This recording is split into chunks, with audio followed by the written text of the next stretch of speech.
Welcome back. As the fuel scarcity in Benin City continues to bite hard, some commuters are calling on the federal government to find a solution to the situation. They told Channels Television that more baffling to them is the fact that there seems to be no obvious reason for the current scarcity, yet it persists.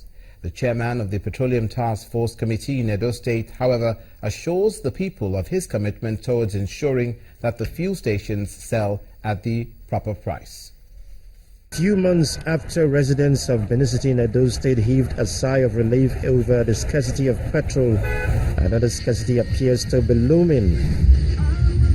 Long queues have again resurfaced across the metropolis as fuel stations now sell the product above the approved price, and this is making motorists to wonder what is amiss. Nigerians are not finding it easy. I work with government and they are not even paying salary regularly. And as I speak to you now, it's biting harder. But they should please tell people what is causing this scarcity now.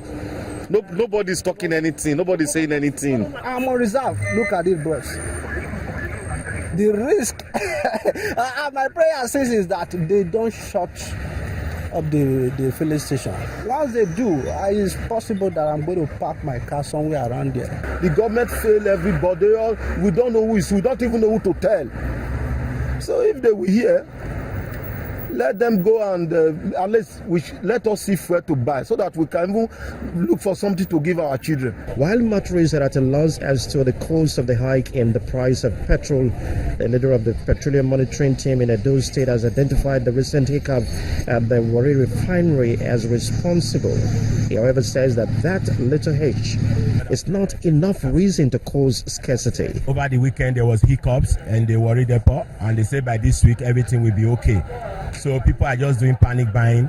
Yes, we know that some stations they don't really have, because we have started with Operation No Hoarding, and we have been going around to check the dips of various stations to make sure that they don't actually hoard fuel. His view is supported by the coordinator of NNPC mega stations in Benin City. No scarcity, if I may tell you, no scarcity whatsoever. If you go to all the NNPC retail outlets in Edo State, not only Edo State, nationwide, we are selling at a regulated pump price of 86 naira per litre. It is hoped that the present upsurge in the price of petrol will be addressed so that consumers will go back to purchasing the product without much ado. Following the raid on a community in Gokana local government area of Rivers State yesterday, the Nigerian Army has vowed to rid the state of hoodlums and criminal gangs. The shootout resulted in a gun battle between soldiers and criminals. Addressing to journalists after the incident, the commander of this 2 Brigade of the Nigerian Army in Port Harcourt, Brigadier General Stevenson Olabanji, pledged to go after the criminals and bring them to book. The premises of 2 Brigade Nigerian Army in Port Harcourt, the River State capital. Arms and ammunition paraded side by side with these persons, the army say, were arrested during their recent raid on criminal hideouts in communities in the state. Including those arrested at Yege community in Gokana, where some of them resisted the army as long as they could. The Commander 2 Brigade tells journalists in his office that it's a routine operation with no political undertone. Actually, I cannot even understand why anybody should accuse the army of being used by any group for their own personal interest or whatever political interest. It's a lie, it's a propaganda from the pit of hell. Nobody is being used by anybody, particularly in this brigade, and I know I can speak for the Nigerian Army also, that nobody will use the Nigerian Army or personnel of Nigerian Army to further their own selfish interests. It's a lie. Insists that the army will stop at nothing to rid the communities in the state of crime and criminality. The brigade will sustain its operation in order to mop up arms from criminals. This can only be achieved with the cooperation of the people in the state.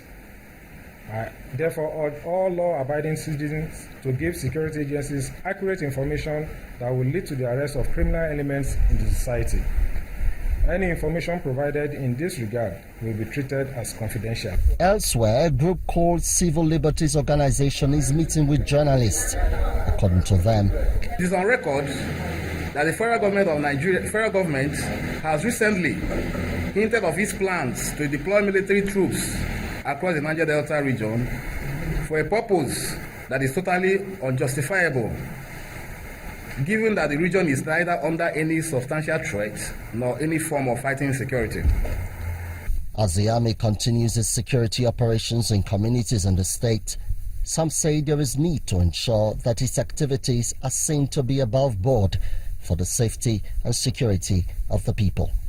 Emmanuel Ere, Channels Television News. And finally, the leadership tussle that rocked Ovie Local Government Council of Delta State has been put to rest with a formal swearing-in of Stella Dabone as chairman. Governor Ifeanyi Okowa says the vacuum created by the removal of the former chairman had to be filled, hence the choice of the vice chairman. He also stated that no act of lawlessness will be condoned in the state, emphasizing that the councils should pay emphasis to the issues of environmental sanitation and primary health care. And that's it for this edition of News Across Nigeria. Many thanks for watching. I'm Olumide Macaulay. Please join us again for another edition, same time tomorrow.